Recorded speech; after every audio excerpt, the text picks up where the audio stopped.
There are many ways to spend your long weekend, and while some were celebrating Labor Day in Faizabad, some were preparing for Tropical Storm Brett.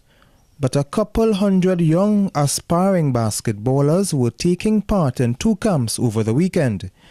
At the Cycling Velodrome in Couva, NBA guard A.V. Bradley, who plays with Boston Celtics, held a camp with boys and girls assisted by local coaches over 3 days. Bradley gave the children a pep talk, sharing with them his experience.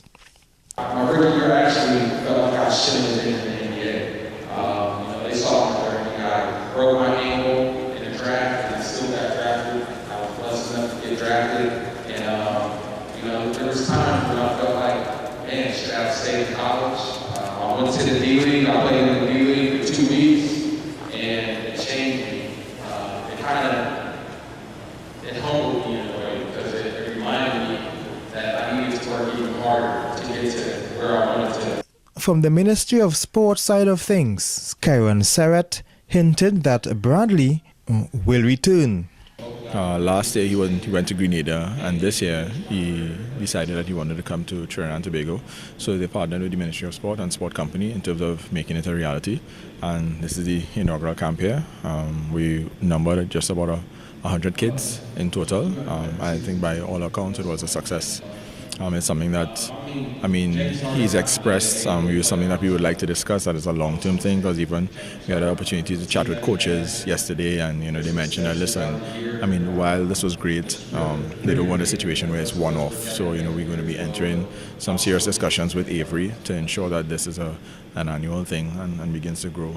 Over at the UWI-SPEC, the Caribbean Hoops had their camp, also a 3-day event. The participants came from 10 different countries. We have Coach Star, head coach of UTT, Stephen Dillon. We have Coach Naka, former national coach of Grenada. He's also, I would call him a Trinidadian because he's always here. He helps us a lot. We have Coach Atiba from Tobago, Aces, and we have Coach Dwayne Bourgeois. Financial assistance for one, but I want to say thanks to the sponsors that came on and helped us, Flow, Caribbean Airlines, Massey Foundation, NLCB, RBC, to name a few. But the logistics, it's kind of difficult trying to organize all these kids coming from different islands and getting here safely, housing them and feeding them over the 3-day event.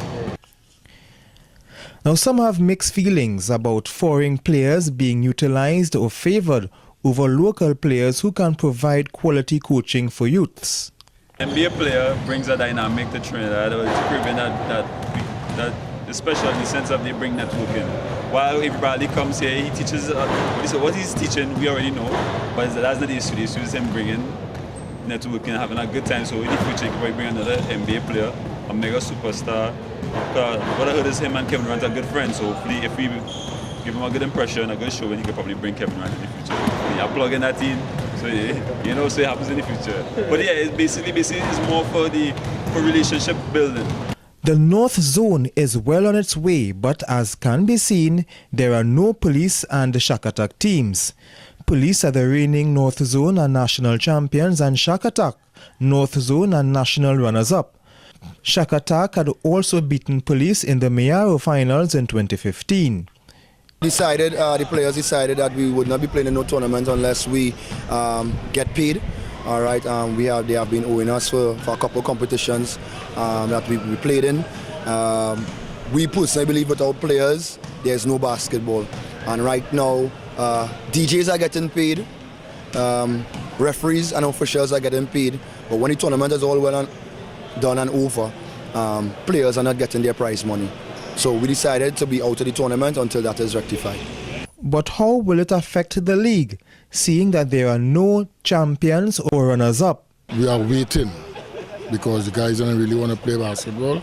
But I know without Shakatak in any tournament, I'm not too sure how it will go. In terms of compete with Army especially. Let's hope that a resolution can be arranged soon. In the next edition of Hoops, we look at the North Zone action on the court.